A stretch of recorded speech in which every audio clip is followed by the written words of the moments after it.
muddo hadda laga joogo 10 beri يا excellency as inta nagu maray oola nooga imaaday meeshaan hadda taaganahay waa oola dam kadib socdaal uu ku soo maray muddo toddobaadyo ka hor barasaabkaas maamulka Mandheera Maxamed Aadan Khaliif taasi oo ahayd in la ballaariyo warta degmada oola oo hoos imaada deegaanka Kuticha ee waqooyiga Mandheera ayadoo ay jiraan xilligan abaaro daran iyo biyo la'aan oo ay soo wajahday shacabka degmada oola waxay si wadajir ah ugu mahadceliyeen dowladda maamulka Mandheera. Bismillahir Rahmanir Rahim. magacaydu waa Cali Cabdi Xabashow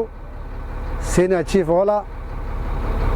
midda koobaad Ilaahay subhanahu wa ta'ala ayaan mahad u celinaynaa midda labaad oo hadda meeshaan iskugu imaanay waxaa waaye waxaan rabaa inaan ka hadlo last week His Excellency Governor Maxamed Aadan Khaliif noogu imaaday oola asagoo hagaajinaya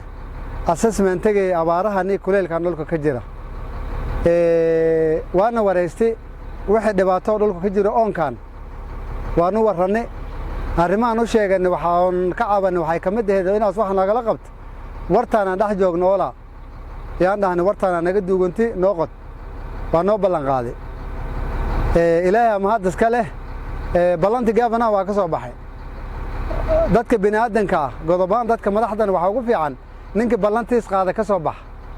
governor marka mahadan u celinaynaa Your Excellency aad u mahadsan tahay contractaaga waa imaaday waxaas dhahday warta hal qodo meeshaas dambe ay ka goysin gaabiyonka hal lagu xira waataas waa lagu xirahayaa shaqadii waa socotaa mahadaas leeda annagana reer oola hadaan nahnay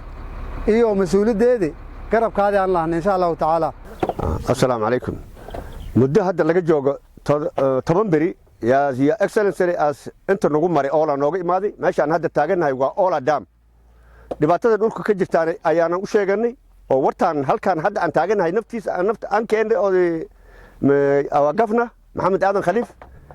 si degdeg waaba kan hadana taraktooyinka iyo wax kastaba waa noo keenay oo meesha hadda waatan la sharaxay marka mahad weyn aan u celinaynaa gafnaha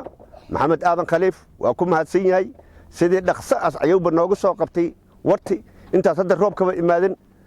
marka aad iyo aad mahad celintaas baan annaka barga meeshaan iskugu imaanay waa kula jirnaa garabkaadan Allah la jira qowl hataa la qaadaa saan oo kala loo qaadaa 10 beri lama gaarin maalinkiis Maxamed Aadan Khaliif inta nooga imaaday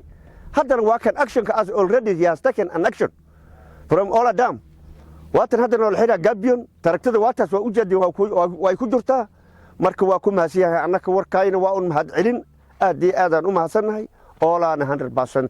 it is for the governor. Thank you very much. أنا مقعيداس يا عباس عثمان أحمد وكهلا أفك يوث دنيارت أولا محمد آدم خليف ما هذا زليورت ما عنده مش على النوع ماضي إذا أبار أجرت رشين نقفل لنا النوع كني